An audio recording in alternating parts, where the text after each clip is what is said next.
friends. I am Vivi Henriette of Art of the Zodiac, and I'm about to talk with my dear friend Kristin Mathis, aka Cosmic Spirit Auntie, and let's see if this works.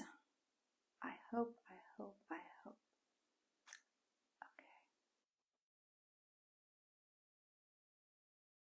Okay. In hand.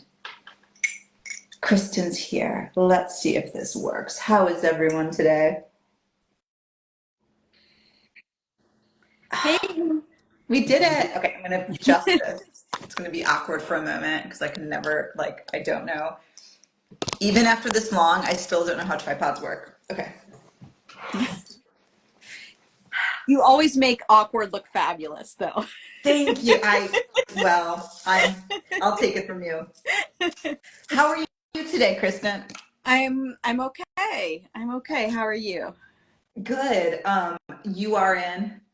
You're in your library in your house. I have my library, which is not so separate than the rest of my house, as you know. Just a second. I'm just seeing what I can. Oh, sorry. My phone is giving me too many choices here about sharing videos and such. Okay. Sorry. Oh, hi, friends. I will give you a quick introduction because there is no agenda for today's topic. You are Kristin Mathis, Cosmic Spirit Auntie. You have devoted your life to translating the Orphic Hymns into accessible language so people like me can have a better understanding of them. What am I missing? That actually there are good translations of the Orphic hymns out there that are, that cover sort of the straightforward translation of the hymns. And what I'm specifically trying to do is get at the more esoteric meanings of the hymns, and particularly how they might relate to magic and astrology and the later development of those two things in the Hellenistic era, which is the type of astrology, which is one type of popular astrology right now, is sort of a Hellenistic, back to basics look at Greek astrology. And so understanding more about the Orphics helps us understand where astrology came from, and what it's really all about, because it was originally a mystery. It came out of the mystery tradition in the ancient world, meaning that it came out of a tradition that was interested in the journey of the soul over many lifetimes, and how the soul traveled, and who we really are in the cosmos. And I will pause here to say that you and I have done 2 podcasts at this point, and interviews on Substack. So for people who want more of your background, and like to know just more about the project, you have your Substack, Mysteria Mundi. Did I get that right? Yeah. Okay, Mundi. And but if you go to Art of the Zodiac on Substack, I have some interviews with you, so that's just kind of like background for people. Because we talk a lot, and I like to check up and like what's new with you, as well as getting a little bit of like your background. And for people who don't know, so again, those references, but you've been at this a long time. You were kind of like ahead of the curve, right? Like before the whole, like just as Project Hindsight was sort of having its birth, you were in grad school studying these things, right? Yeah, exactly. I was in grad school at Princeton in the early to mid 90s, and I was studying ancient magic and ancient religion, and with a focus on the Greek Magical Papyri. And I had the honor of studying with a lot of the biggest names in academia that connected with ancient magic and religion and astrology and that sort of thing. So I did that in the 90s, and then I've had a very eventful life that's taken me in many different directions.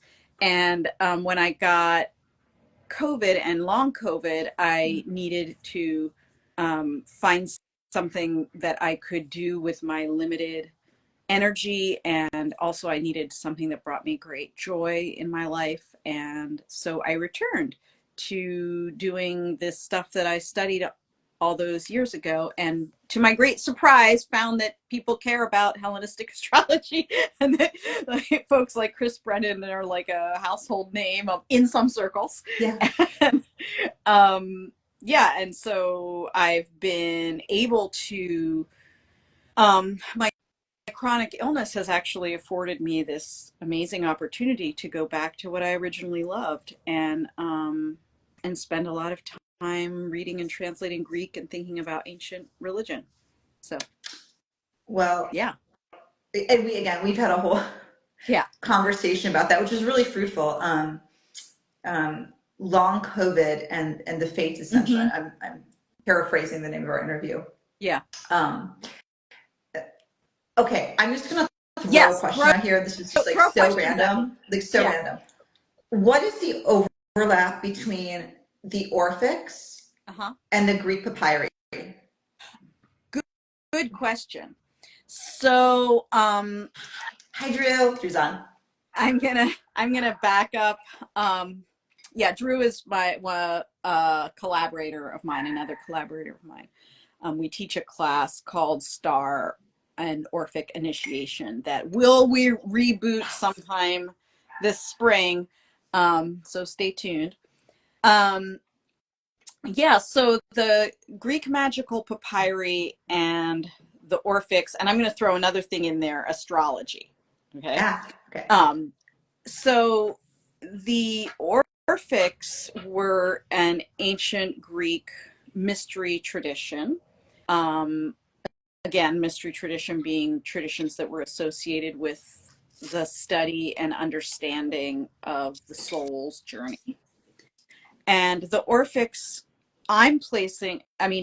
there's no doubt in any scholarly circles that Orphism and Orphic thought goes way back. And at least as far as Homer and probably further back. And I place the sort of flourishing of the Orphic tradition in about the 500s BCE in southern Italy and Sicily. And the Orphics were famous for their use of poetry to describe the cosmos and the stars and other natural phenomena. They really were interested not just in, let's say, the planet Jupiter and tracking the planet Jupiter, although they clearly did that. Their writings show that they understood the movements of the heavenly bodies. But they also were interested in Zeus, the figure, the god, Zeus's relationship to the planet Jupiter, and Zeus's relationship to many other natural phenomena. So to lightning, to certain stones, to certain plants, to, let's say, seasons of the year and things like that. And so the Orphics created this drawing on philosophy and medicine and astral observation and folk religion.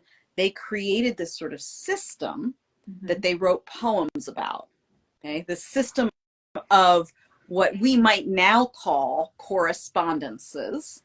They didn't call it that, but this sort of set of symbols and attributions that were clustered around gods and natural phenomena, right? So Zeus and the planet Jupiter and the color porphyry and, I don't know, any number of other things, wine and liberation and the number 3 and the number 1.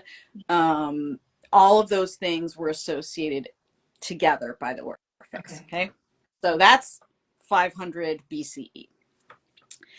Then the magical papyri are a set of papyri which span actually a fairly long period of time, but mostly are from the Hellenistic period and later, which is now, like, let's say roughly in the 300s, 200s, 100s BCE, and then the Roman period, 1st and 2nd centuries CE.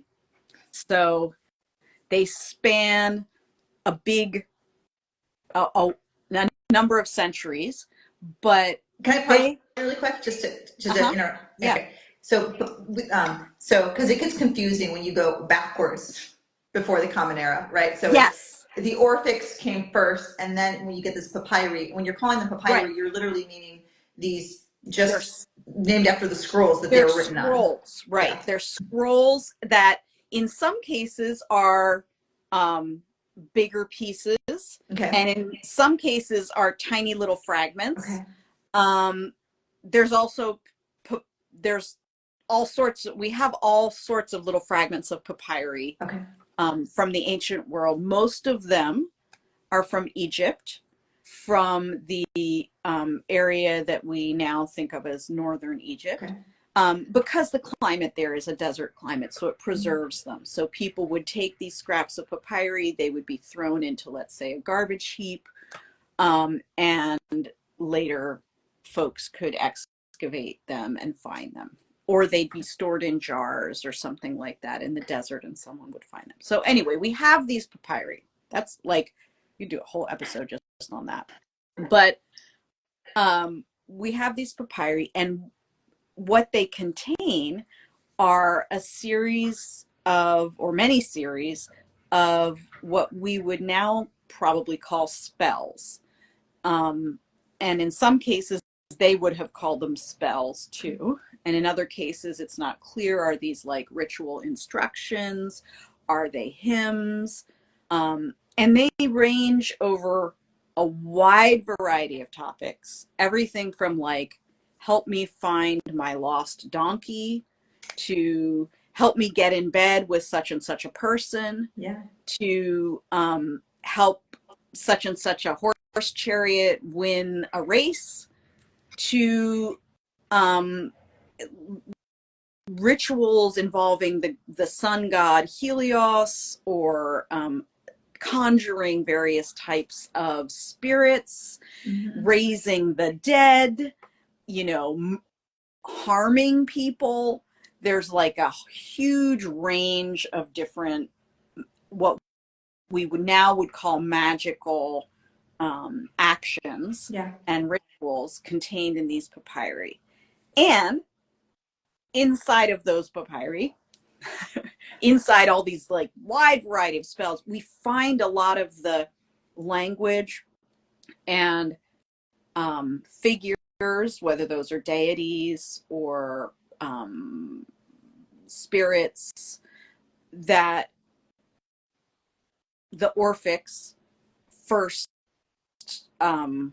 sort of put together. So these correspondences of between a god, a planet, maybe stones or herbs, colors, numbers, these, we find them in these papyri several centuries after the Orphic material, and they're being used in these magical spells.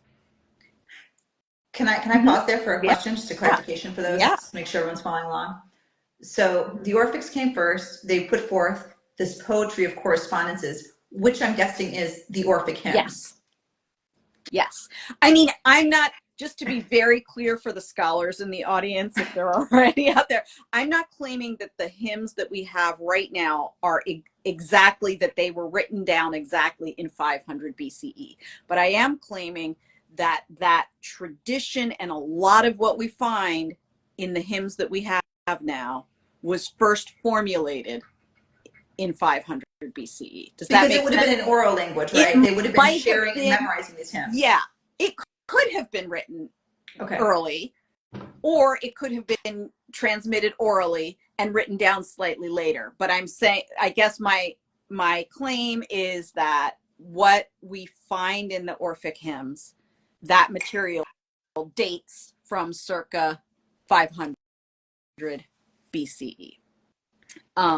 And one last clarification, just for those in the audience, everyone else probably gets this. By the way, we're talking about the connection between, for those who entered, the Orphic hymns, the Greek papyri, and astrology. That's where this conversation's all going. We're kind of bringing them together.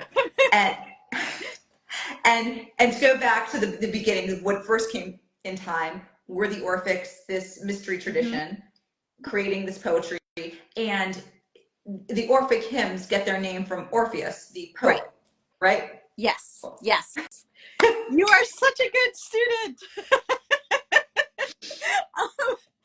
And you keep me on my toes. You keep me on track.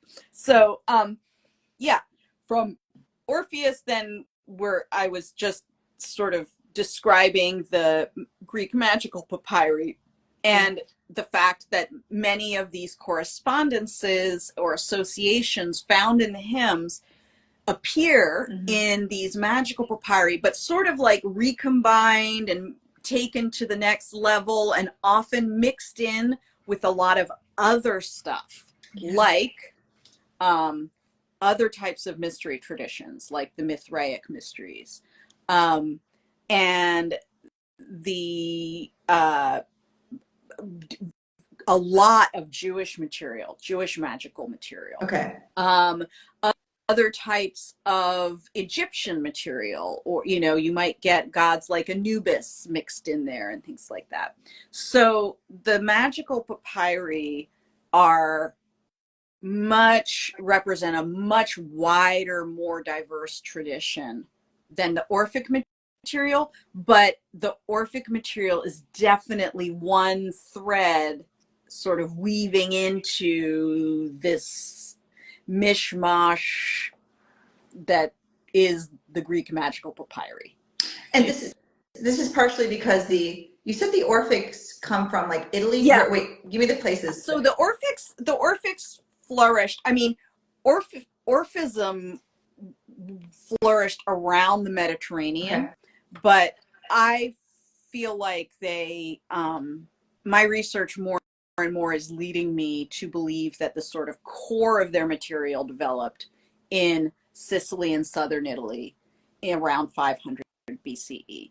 And then the Orphic mysteries were not like, there were different types of mystery traditions in the ancient world. Yeah. Some of them were very much associated with a particular place, right? So like the mysteries of Eleusis, you had to travel to Eleusis to undergo the mysteries of Demeter and Persephone. Other mysteries were held, the lineage or the teaching lineage was held by either a family or a group of priests and priestesses, and they would travel. And the Orphics, by all accounts, were the latter type. So Orphic mysteries were not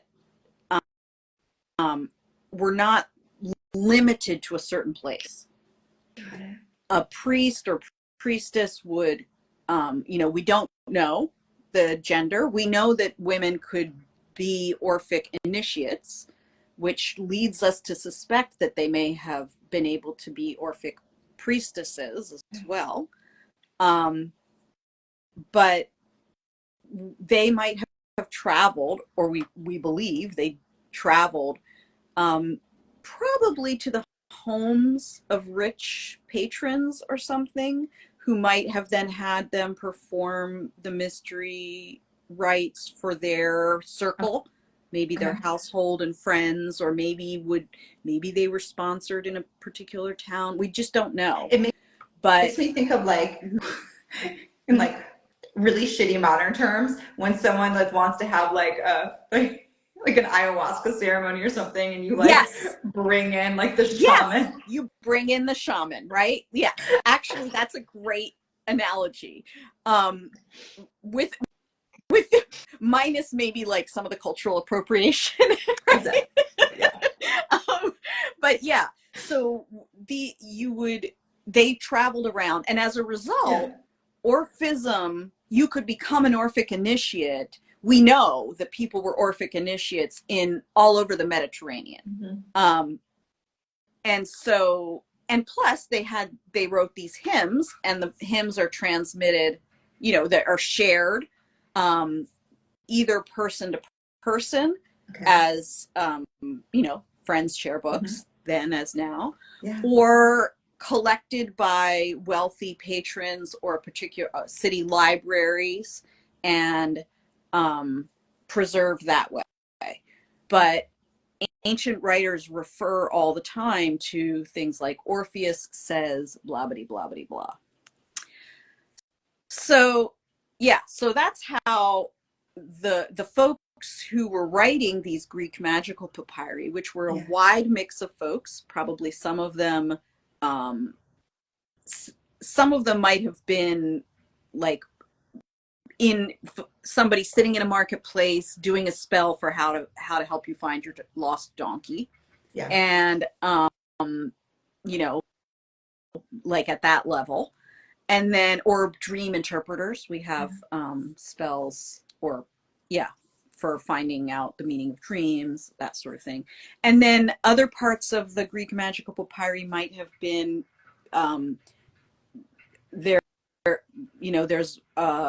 rites in there probably from the Mithraic mysteries. They might have been other mystery priests who were writing this. There's parts in there that could have been from different temple priests. So there's just a wide variety of people writing and using these spells in the Greek magical papyri. Some of them might have been Orphic initiates, but probably most of them, I don't know, but I'm going to guess that probably most of them weren't. But by that point, Orphic beliefs had sort of entered the general milieu, like the general cultural competency. Sort of like now, if I said to a modern astrologer, if I said, what day of the week and color and stone are associated with Jupiter, probably a lot of astrologers would, particularly if they trained in Hellenistic astrology, would know that. Yeah. They'd say, oh yeah, it's Thursday, and and Jupiter's blue and purple, dark blue and purple. And maybe the stone would be like an amethyst.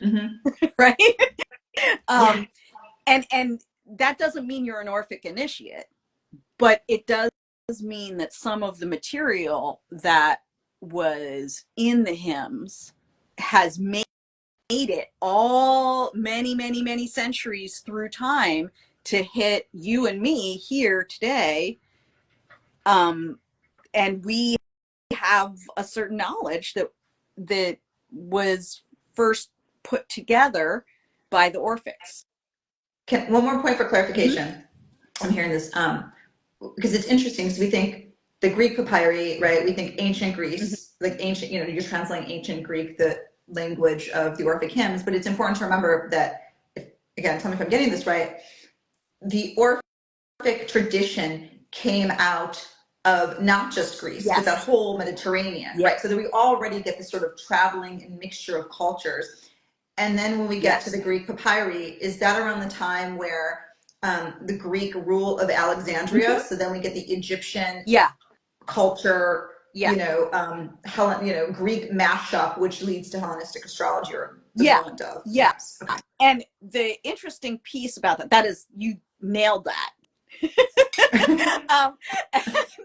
The interesting piece that I'll add is that the Orphics originally themselves were drawing on you mentioned from many places in the ancient Mediterranean, and most strongly from Egypt. So this Egyptian temple tradition of the sun's journey through the heavens and then through the underworld, or the duat in Egyptian, at night, the observation of stars as they traveled overhead at night, specific beliefs about life, death, and rebirth, all those come from Egypt. Also some stuff from Phoenicia and Babylon, and Etruscan beliefs about the soul, and these combined with Greek mythology, and the Orphics sort of worked them into this nice system that they describe very poetically.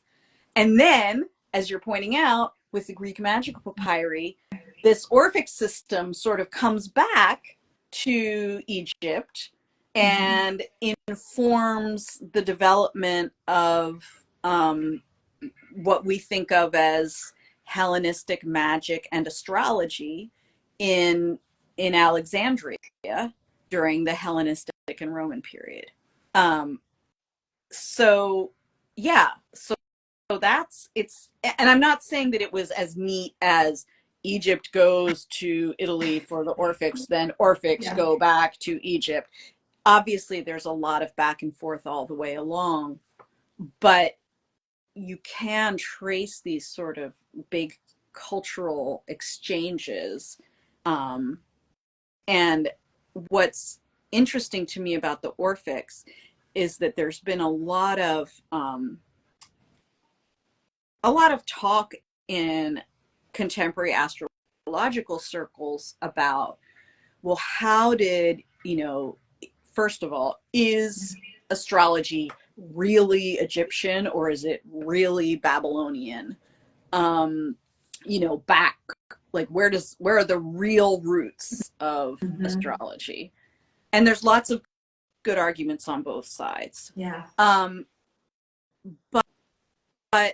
when you look at the Hellenistic chart, and we've done this in some of our other talks, when you look at the Hellenistic chart, you can certainly see the influence of Egypt and Babylon, but it is being combined in this particularly Greek way that for a long time people haven't been able to figure out, like, does Hellenistic astrology just sort of like appear out of nowhere in Alexandria? And the answer is no, it doesn't. It's drawing on a tradition that had already been around for a few centuries, at least, in a Greek context, right? So it's not that you have Babylonian stuff coming here and Egyptian stuff coming here, and then all of a sudden you get Hellenistic Greek astrology. It's that you had these two streams, and plus several others, coming together and being formed into this beautiful, poetic, mythological, religious mystery religion. And then the initiates of that religion, it's my belief that they refined over time what was initially a very poetic understanding into something more and more and more specific. And as it got more specific, different people took up different pieces of it. So we begin to see certain Orphic initiates writing about stones, a whole book about stones. Other Orphic initiates writing on the stars, right? Other people developing sort of ways to map out the more specific understandings of the Orphic cosmology, right? Like, well, when we say there's the overworld and the underworld, what exactly does that look like? And how does that fit with the zodiac as we know it, you know. And yeah. Okay, if I'm hearing something, because I did, spoiler alert, I took your star star, what's the full title of the class? Star and Orphic Initiation. Thank you. Okay, so let me see if I'm getting this right. The Orphics had a cosmology, right, from birth to death, that they could track out in the soul's journey through the sky, right? And it seems like over time, that like journey through the sky eventually became written as a zodiac. Am I like getting that trajectory correct? Maybe. I think I wouldn't say it became written as the zodiac. The zodiac predates the Orphics, you know. But the Orphics take various constellations, they seem to have had, at least by the time of the Orphic hymns, an understanding of the sky that includes a lot of the names of the houses as they appear later in Hellenistic astrology. Whether or not they had already divided the sky into those 12 sections, I'm not sure. So question. Sorry. To separate, you said the zodiac existed, but then Hellenistic astrology. Explain that the zodiac, like what was the zodiac that the Orphics would have been working with? They would have been working with, it seems clear to me that they understood the ecliptic. They understood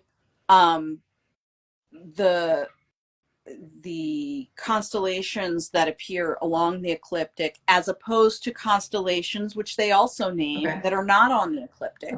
They have an understanding of how the Milky Way intersects with the ecliptic. They have an understanding of the nodes. They didn't call them the nodes, but they understood that they understood the Tropic of Cancer and the Tropic of Capricorn, and the fact that those were the summer and winter solstice points. They understood that the moon, you know, the different stationings of the moon, they had a very well developed naked eye observation of the stars. What I don't think they had yet, that we get later, is an actual chart. That's what I was referring to.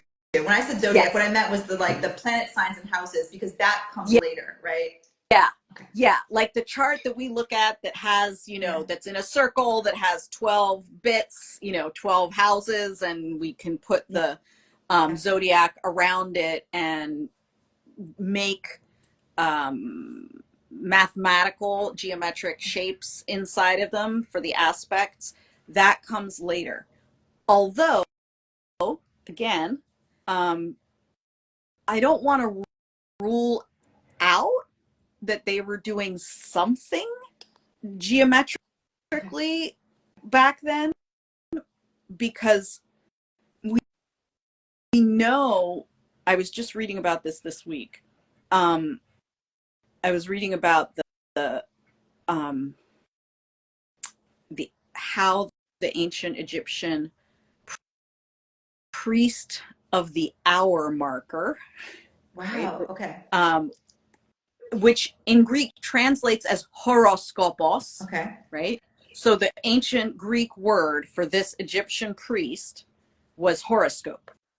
Okay, so the horoscope, meaning the ancient Egyptian priest whose job it was to observe the hours, they worked in pairs, and they would sit at a certain, this is, you know, based on my research this past week, so grain of salt.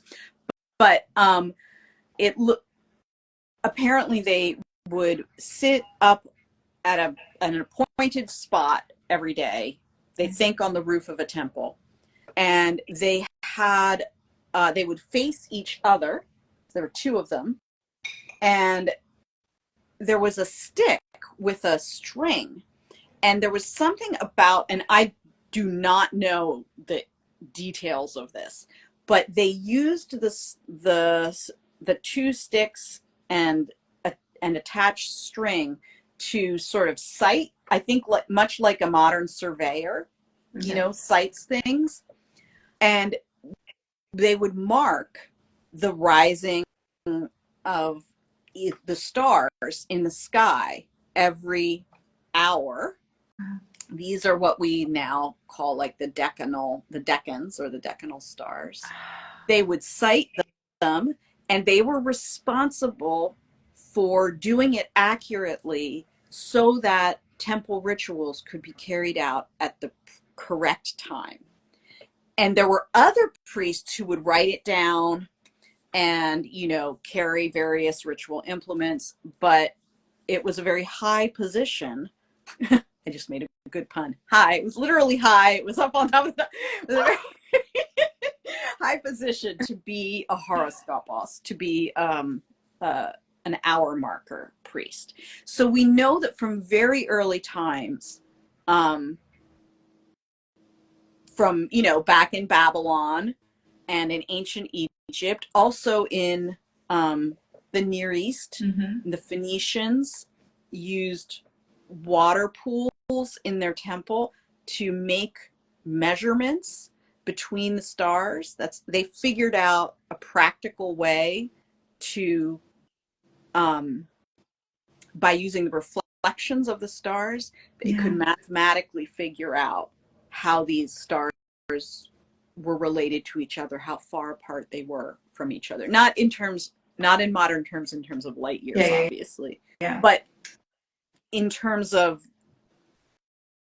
one of the problems that any astrologer or astronomer needs to solve is the heavens appear as a dome, but if we're going to make a map of them, it's flat, right? And how do you do that? Well, there's lots of complicated ways you can do that mathematically, or you can look at them in a flat surface and draw what you see and measure that.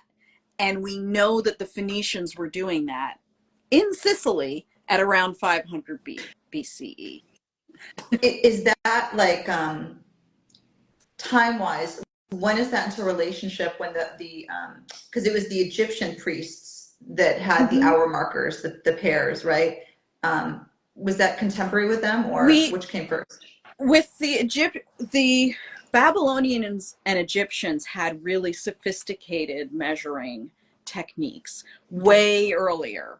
The Phoenicians are a group of people from what is now modern day Palestine, Israel, Lebanon area, and they had many colonies throughout the Mediterranean, and they inherited a tradition that mixed both mostly Babylonian but some Egyptian stuff.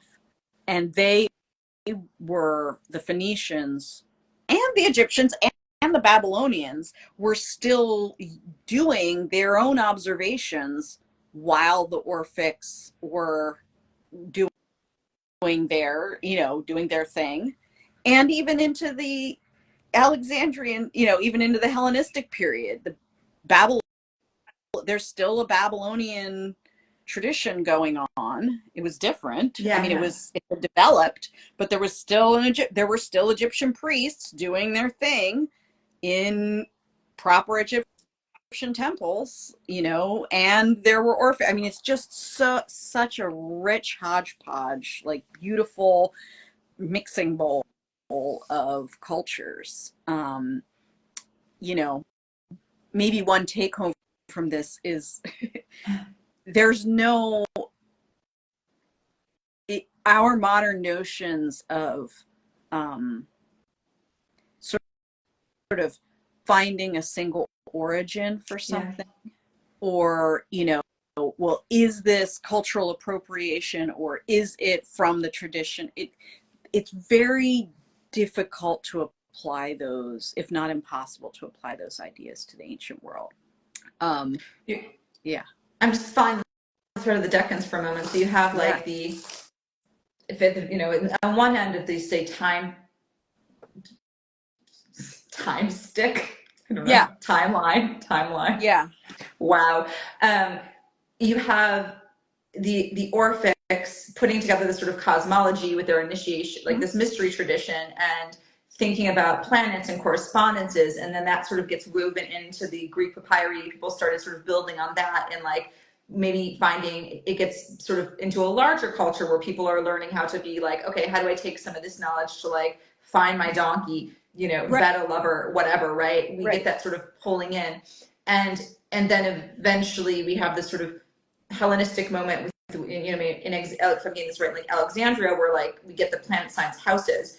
Is that when the Egyptians, like we get the decans at that moment that go into that, like where the decans are decans? Yeah, the decans are actually something that themselves have their own history of development and several different systems. Yeah. There are different systems of decans. Actually, Demetra has a great class. Okay, I took that class, and it's so confusing. And mine's just like, can we just everyone watch that class and then Kristin explains it? Because sometimes Demetra is hard to follow. So basically, I mean, this is not, again, you could do a whole class just on, you can do more than a class on the decans, but there are several different versions of the decans that we have.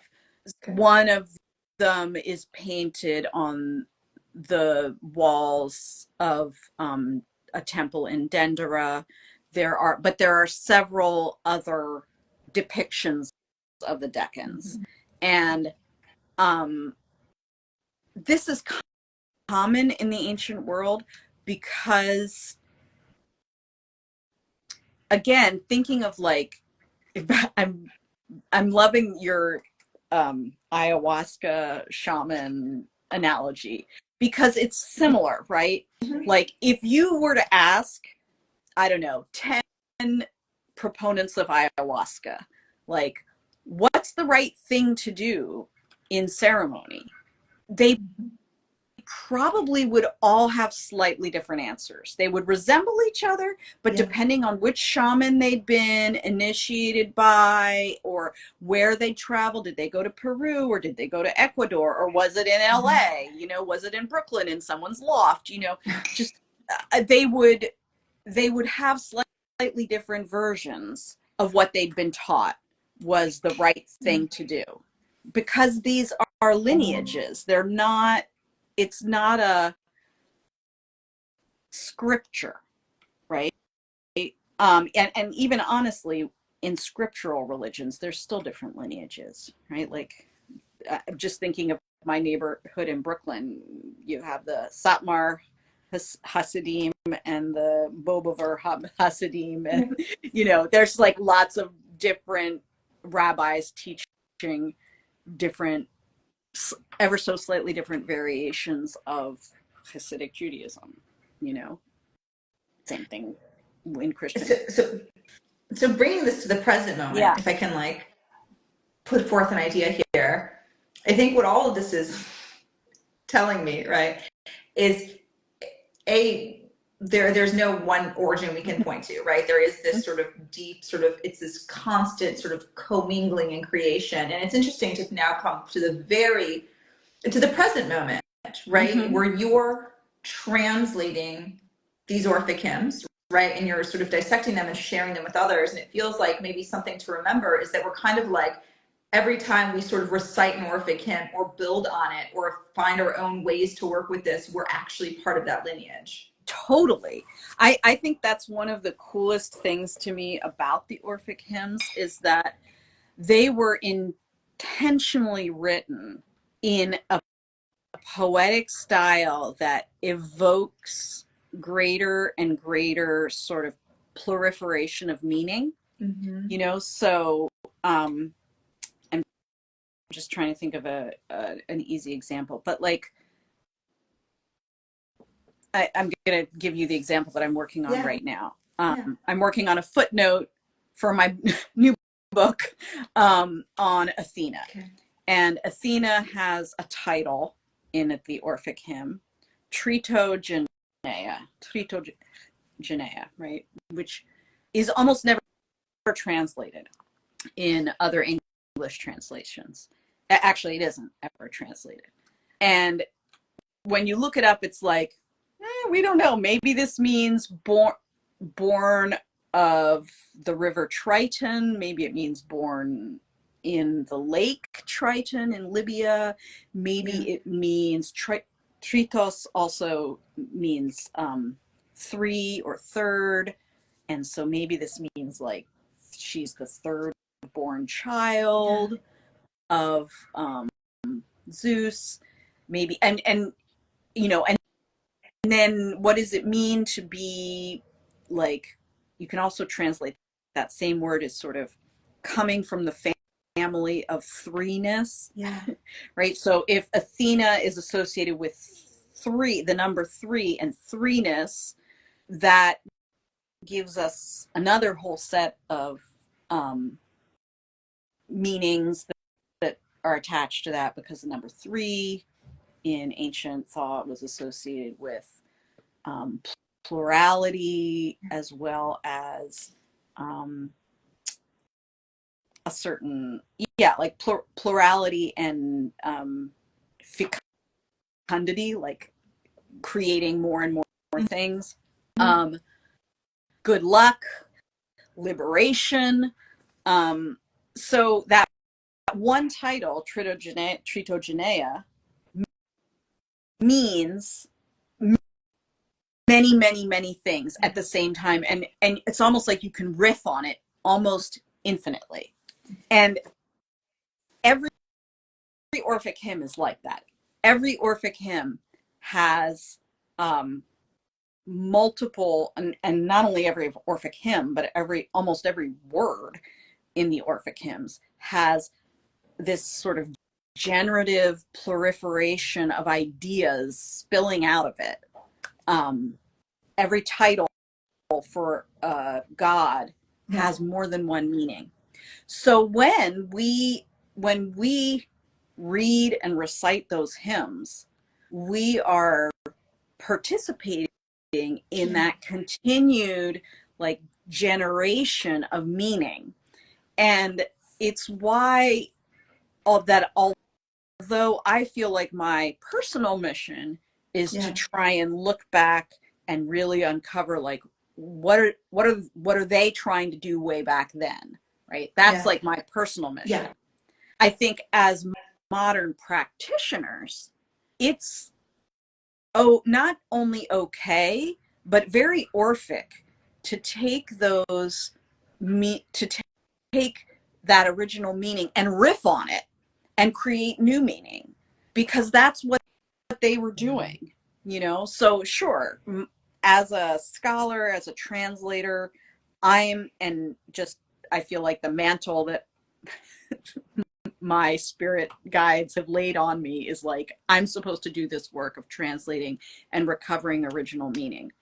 But for the average reader, or for the average reader isn't the right word, for the modern practitioner, it is so cool if you find something in those hymns that I didn't find, or that takes you in a new direction. What does threeness mean to you? What does if I say Athena is associated with threeness, that might take you in some wildly different and cool direction. And that's very Orphic. So may I and it's like we're adding on it all the time, like cultural context, right? So maybe, and that's actually part of the lineage. So maybe an example is like the esoteric butcher who just said that they love your work, Kristin. You said 3 is the number of birth, right? So if I think of 3, I might get the Empress card in the tarot, and I might have this vision of Pamela Coleman Smith, you know, her rendition of the Empress. But as a lot of people have, but that now is part of that is part of the system, because we've created a cultural context and we're sort of all moving it together. Exactly. That's very Orphic to do that, you know? And musicians might take 3 and use that in different ways. Or someone who's working, to go back to my earlier example of Jupiter and uh, what was I going to say?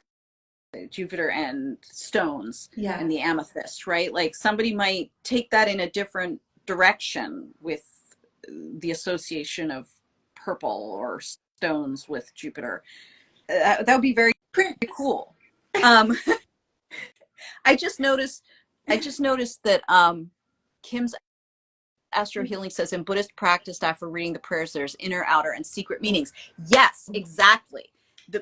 One of my favorite hobby horses, which I don't usually talk about, is that if I had to say one single sort of living tradition that is the closest to ancient mystery traditions, it would be Tantric Buddhism. Okay. It would be Tibetan Buddhism, where you have a living tradition that is both oral and written, and involves ritual, meditation, medicine, herbs, stones. When Tibetan Buddhists consecrate new statues, each new statue of a deity has sacred objects associated with that deity placed inside the statue, just like they did in ancient, like, Greece and Egypt. There are ceremonies said to breathe life or to invite the life of the deity into the statue, just like was done in the ancient world. And there's this idea in Tibetan Buddhism, as well as other types of Tantra, that language always has multiple levels of meaning. And the ancients took that for granted. Not just the Orphics, but all ancient philosophers and linguists and grammarians, they all took for granted that language, I mean, they would think you were some sort of idiot if you thought there was one meaning to something like that. It just was so obvious to them that every word had this generative, creative power in it. I love this conversation so much on so many levels, but it reminds me that I think when you start saying, like, I'm going to study something like astrological magic, right? Like I think especially if you're on the internet, you're watching, big crowd for this on the internet. I think we can sometimes, like, it becomes a little bit of like, we think that there's one meaning, right? And I think about different teachers who are trying to like share their experiences. And I think sometimes as a community, we can latch on and go, okay, like we can become really obsessed with like, these are the correspondences and there is a right, there is a wrong. And I think this is the reminder that it is kind of messy, that to really understand this, you have to understand that there's going to be things are going to contradict, and there is at the same time, right, we get to sometimes use our intuition and put things together and build things as well, and that's kind of really beautiful freedom I think a lot of us forget about. Yeah, totally. I think and it's, I think this what I love about the Orphics in particular, and I've said this before to you and others, but what I love about the Orphics in particular is that because they are non-dualist, meaning, they don't subscribe to either or. For them, it's always both and. The hymns themselves can at first feel self-contradictory, right? Like, wait, you said Dionysus was called he of good counsel. What do you mean the goddess Metis is also she of good counsel? What does that mean? But when when you enter into this non-dual generative plurality sort of way of thinking of things, you're not confined to either or. And what I love about the Orphics is just they revel in it. It's like they're like, you know, just, yeah, I just picture them. The thing that comes to mind is like a dog rolling in a mud puddle or something. Like they're just like in there, and they're like, you know, covering themselves with all this good stuff that good words and associations, and just happy, wagging their tail all around.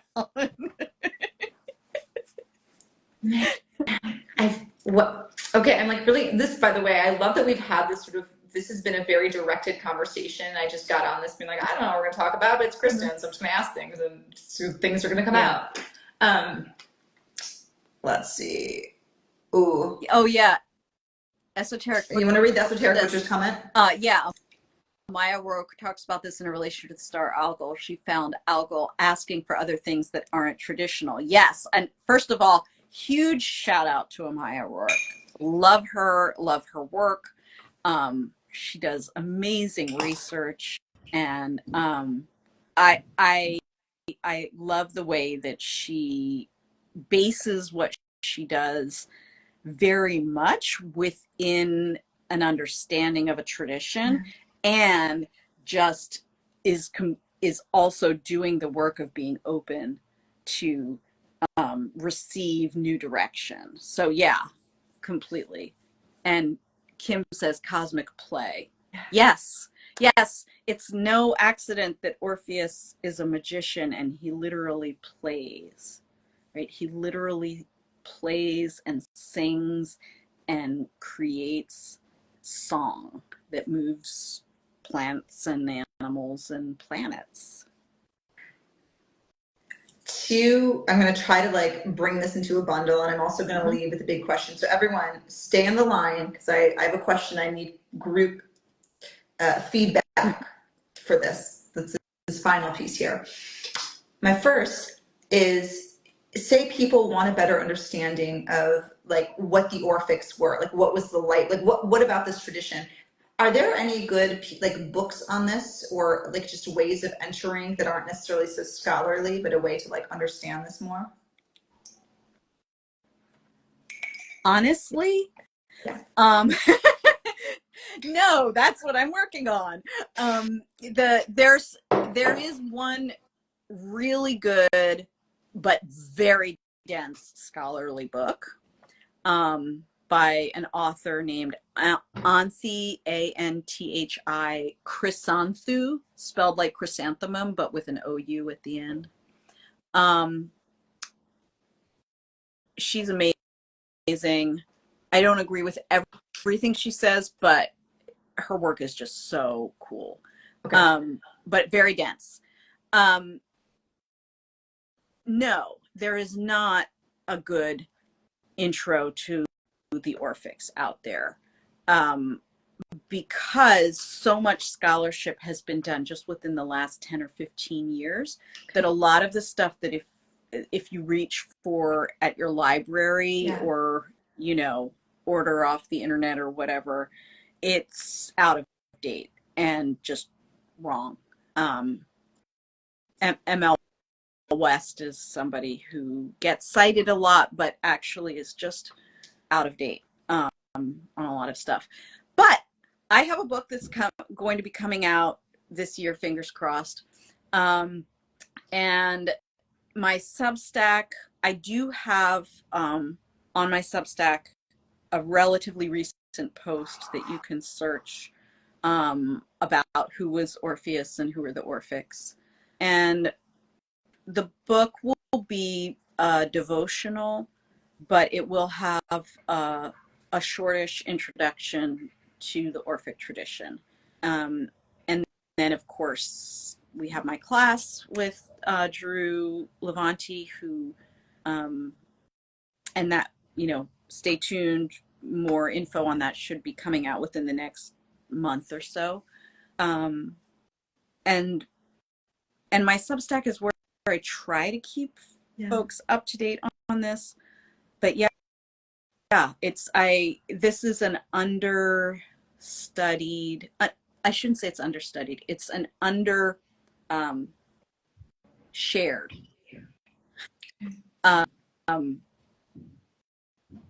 field. Like, or most of the study of Orpheus has been in academic circles. So yeah. Also, thank you. I'm going to go ahead and put this IG live on YouTube, which is something I rarely do. I'm going to start doing. It's a new thing I'm going to start doing, so people can have access to go through and be able to watch this replay easier, and not just like on Instagram, which is kind of a nightmare. So if people missed any of this conversation, I will put this on YouTube. Okay, are you ready for my last question, Kristin? So to recap, your answer is that to really understand more about the Orphics, head over to your Substack, Mysteria Mundi, which people should be doing anyways, because that's where you have your translations and commentaries. Yeah, sorry. This is also, I should say, I really do like Patrick Dunn and Patrick Dunn's translations of the hymns as straightforward translations of the hymns. And Athanasicus is another English translation. Athanasicus has good notes on the hymns. They're decent places to start, but neither one of them look at any esoteric meanings, and they don't relate them to the birth of astrology and stuff like that. So it's sort of like, I do want to say those two things are out there as good sort of basic solid entryways. Part of me just wants the novel version of like literally like the sort of fiction version, like the historical fiction version of like, you know, the life, I don't know, like a year in the life of the Orphic or something, right? Like I want to know like what they ate, like how they slept, like how the rituals happened, like, but that piece of literature does not exist right now. Does not exist right now, but that's something to think about. If anybody out there wants to write that, come chat with me. My new Los Angeles mission, get the right. I mean, I feel like that's what, if I have a wish, it would be that, I'm plodding through these translations. Each hymn takes me so long because of all the research I'm doing. And my wish would be that when I'm done and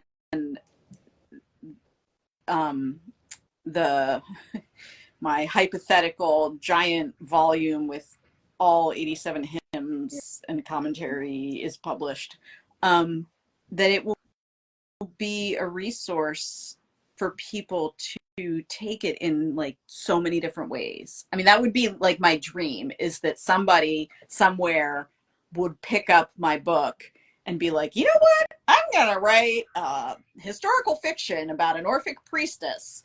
And based on my hymns and commentary and introduction, they do that. That would be amazing. I love it. We're planting seeds right now. And by the way, everyone, there's a couple of people here. Stay with me for a moment, because I'm going to ask for a raise of hands. I'm going to just really just throw a non sequitur here and then ask for a raise of hands. So you and I, we're talking about this. We've gone through the Orphics to the Greek Papyri to like this like mode of astrology, planets, house systems, right? Like this. Wait for it. Where does the Odyssey come in on this timeline? The Odyssey is before any of it. The Orphics, the Orphics are using phrases from the Odyssey and the Iliad in their hymns.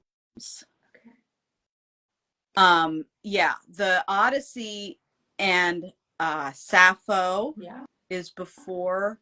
I guess. Okay, let me back up.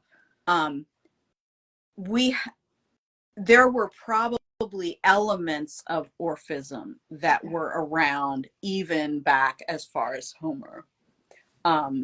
Individual sort of little centers of worship, or places where Orpheus was held in high esteem, or people who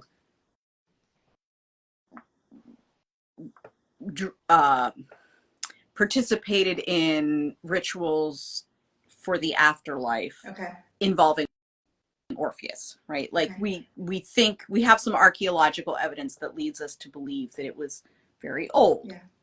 But the hymns were written after the Iliad and the Odyssey, and they reference them because in the ancient world, I mean, Homer is everything for the Greeks. I mean, it's hard to overstate. It's what you would learn to read with. It's what you would learn. It's what you would continue to memorize if you were an educated person in the ancient world. You would have memorized large chunks of Homer, Hesiod, other epic poems. And he was regarded as a theologian, as somebody who was wise about the ways of the gods and could teach us about the gods. Philosophers based their definitions on Homer. I mean, it's just hard to overstate. Okay. Yeah. Are you ready for the big question, everyone? You too, Kristin. How many people would like a Odyssey book club with Kristin? Because I'm really trying to sell this. Like I'm currently reading the Odyssey, and I'm like, I just started asking you questions. You're like, I've read this like 5 times or 500 times. Like I've read like every translation, and you taught it for years. And I just want to like raise up hands. Would anyone else just like beg Kristin for the Odyssey book club? Because I'm really pushing for that. I'll tell you what, if you can got one. Yeah. Yeah, I mean, I love that idea. It's true. When I was a high school teacher, I taught the Odyssey every year to my 10th graders. And yeah, there's a big hands are coming in. It would be that would be fun. Okay. It would be fun. It would be fun to be able to do it and like fully like esoteric nerd out on it too. Because, yeah. Because who does that? Yeah. Like yeah. Okay. Planting seeds. Stay tuned, people. I'm gonna be working on Kristin in the background. Yeah. This might take a moment to organize, but it's a great idea. It's a great idea. Planting seeds. With that, we've been on for over an hour. This has been fantastic. Let's recap one more time. You have a book coming out. That's amazing. Mm-hmm. Mysteria Mundi, your Substack, where you do your commentaries, your translations. What else is going on? Where can people find you in all the places? Drew Levanti and I, stay tuned on either one of our social sites or our mailing lists for the opening of our next cohort of Star, which, you have a little while yet, but you'll hear about that sometime within the next month or so. Other than that, I'm just I'm here translating. Writing footnotes on Athena. Cosmic Spirit Auntie on IG, and Mysteria Mundi is your Substack, and that's probably the best way. You're really active there. Absolutely. People can subscribe. I am going to I did the first cohort. I'm just like, I better make it to the second, because it's worth doing twice what I'm saying, people. It's that good. So definitely follow Kristin in all the places. Yeah, and I'm Vivi Henriette of Art of the Zodiac. Follow me here on IG. I made it easy for everyone, Vivi _Henriette. Art of the Zodiac on Patreon and Substack. Follow me on Substack. It's the best way. If you want to support the project, please do. I have 2 interviews up with Kristin. This is about to go on YouTube, and I interview just some brilliant astrologers, artists, magicians, thinkers. So that's Talk in all the places, Art of the Zodiac. So everyone subscribe to the Substack, and that's my spiel. And I'm going to be working. I'm going to be doing more of these with Kristin as I do, and try to extract as much knowledge. Next time I will make a habit of, I'll let people know this talk is happening in advance so people can come with their own questions too. So yeah, that'd be awesome. And I just want to thank you again, Vivi, because as you know, my long COVID brain has a hard time reining itself in and following threads, and you're such a good Kristin herder. So thank you. I love that. I'm going to put that on my make-believe resume. Kristin Herder. Fantastic. Thanks to everyone who's joined and like added to this conversation. It's been beautiful, and have a gorgeous evening. Thank you, everyone. Bye. Bye.